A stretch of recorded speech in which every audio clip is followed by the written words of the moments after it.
Hello everyone, it's I, Wacky Anime What If here to present you with The Tales of Darth Issei. The story starts off with the Death Star floating in space. As we zoom in, we see Issei in his room in the Death Star, but he doesn't appear to be the cheerful, optimistic pervert we all know and love. He is wearing a pitch black tunic, black pants, and boots, as well as a belt with one lightsaber clipped to the right and left side. He also looks much more intimidating as his eyes seem more twisted and sinister, as well as the fact his entire presence screams rage and hatred. He starts to walk down the halls of the Death Star. As he does, he notices every clone show him respect and salute at the same time, except for one who was 1 second too late.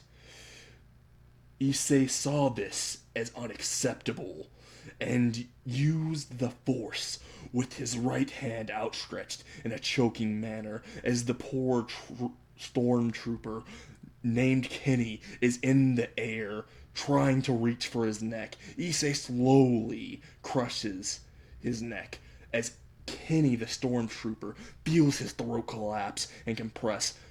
He feels the air from his lungs run out as he feels the sharp pain. But then, as soon as the sharp pain appears, all he sees is darkness as it envelops his view, as he hears a sickening snap, then nothing, as his entire neck was crushed into a fine paste, with crushed bones mixed in it. His neck was crushed with such force the head popped off before his body fell completely to the ground, dead. The head landed into another stormtrooper's hands as he quickly drops it and is shaking. Issei merely walks past him as if he did nothing at all.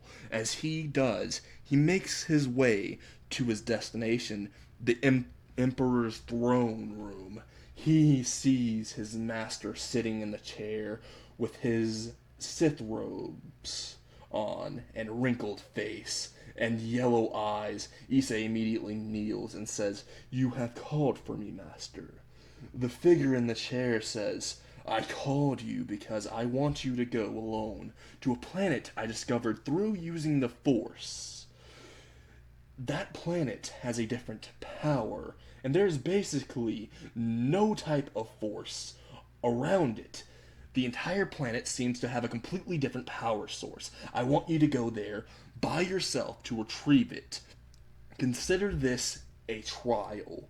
The coordinates of the planet is already inputted on your TIE fighter." Issei looks at his master while still kneeling and says, "Understood, Master Sidious." He gets up off the ground and walks out of the room. As he does, he thinks in his head, "A power aside from the Force. It seems my master wants it. Well, too bad. I will be the one to obtain it. In the end, old fool, I will be the one on the throne, and you'll be in a casket."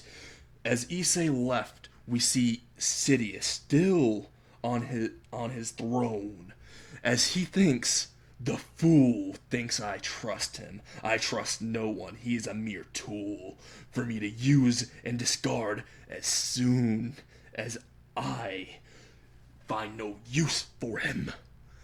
I'll kill him and take what is rightfully mine. The power that he brings back will be mine, and no one will get in my way." POV Issei. Issei makes his way to his personal TIE fighter. It's like the standard ones, but has a cloaking mechanism. So if I need, I can hide it. It's also more durable. I open the hatch with a button in my pocket and force jump above the TIE fighter. As the hatch opens, I fall in, already seated. I strap my seat belt and start the TIE fighter as I fly off into space. Time skip 3 weeks later. Issei says, "Finally!" He sees through the window of the TIE fighter and sees Earth.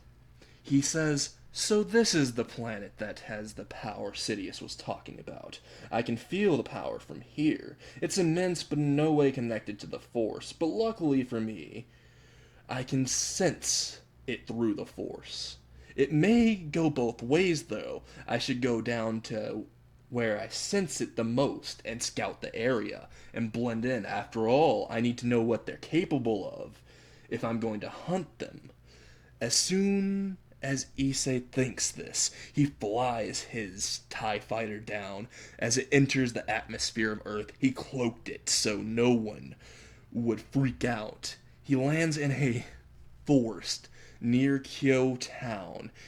He then jumps out the TIE fighter, cloaks it, and walks to Kyo Town to explore. POV Rineer. Rineer felt something powerful coming her way. As she believes it's a sacred gear, she thinks if I can get this sacred gear, I can boost my power and Azazel will love me and cherish me more. I'll gain more respect in the Grigori. Rineer made her way slowly to the powerful force. She sensed as she sees the source in Kyo Park, looking around as if trying to find something. She noticed the man has light brown eyes, brown hair, and is wearing all black. A tunic, pants, and boots, a belt, and one of these strange items attached to both sides of his belt. And immediately, she has no clue of what they are, but her instincts are telling her that they are dangerous. Her instincts are also telling her to run. But as she saw the man, she thought, it's just a human. What could he do to me? I'm just paranoid. She decides to get a barrier. She decides to go ahead and set the barrier. As she sets the barrier, she notices the man intrigued, not panicked, but interested in what the barrier is. I decide to humor the dead man walking. I decide to fly in the air above him and say, "You're curious about the barrier. As you'll be dead, I'll tell you. It makes sure no one can hear your screams," she says with a sadistic smile. But then Rineer notices the man didn't even look up at her, or at her, but with a stoic face and unfeeling cold eyes. The man said, "That's interesting, but how did you deploy it?" Rineer feels her throat start to crush slowly. She coughs blood slightly, not knowing what's happening, but saw the man with an outstretched hand aiming towards her as she feels herself being pulled closer towards him, floating in the air while prying at her neck. Feeling it collapse slowly, she hears the man say, "No one is above me. You are no exception. So come back to the ground." As the man says that, she sees him gesture with two fingers pointing to the ground. She felt as if gravity was on her back and plummeted to the ground at an insane velocity and speed. Before she hit the ground, she ended up thinking, "I should have listened to my instincts," before darkness enveloped her vision. POV Issei. Issei merely looks at Rineer as he sees her body crushed into mush, bones shattered in the mashed up flesh from impact with the ground. Issei merely says, "It seems the creatures here are fragile, or maybe she was just weak." Issei casually was about to walk away until another person appeared, and from above he sensed him and with the force, and he immediately dodged to the left. He saw his original spot has spears of light embedded in them. Issei then saw before his eyes almost all of the light spears vanished except one. Before it could vanish, Issei used the force on the light spear and sent it flying back to the man in the air, flying it narrowly